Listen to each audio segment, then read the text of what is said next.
ஆன்மீக நண்பர்கள் அனைவருக்கும் அன்பு கலந்த வணக்கங்கள். இன்றைக்கு நாங்கள் ஆன்மீகம் சம்பந்தமான பதிவில் கோவை பேரூர் அருள்மிகு அங்காள பரமேஸ்வரி அம்மன் திருக்கோயிலின் சிறப்புகளை பார்க்கலாமா வாங்க.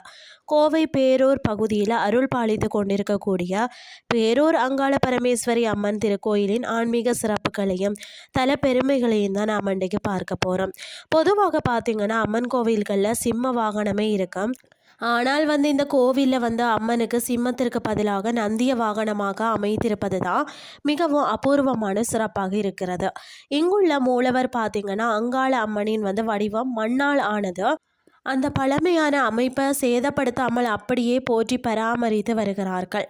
அது மட்டும் இல்லாமல் மூலவர் மண் உருவம் என்பதால் அவருக்கு நேரடியாக அபிஷேகம் செய்யப்படுறதில்லை.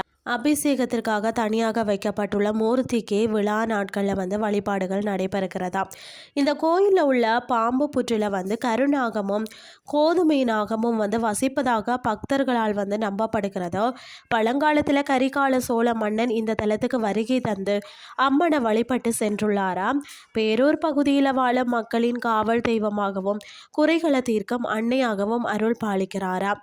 அங்காள பரமேஸ்வரி அம்மனின் அருள் அனைவருக்கும் கிடைக்கட்டும் என்று சொல்லி கூறிக்கொண்டு இன்றைய ஆன்மீகம் சார்ந்த பதிவை நிறைவு செய்து கொள்கிறேன். இதே மாதிரி மற்றொரு ஆன்மீகம் சார்ந்த பதிவோடு உங்களை சந்திக்கிறேன். நன்றி.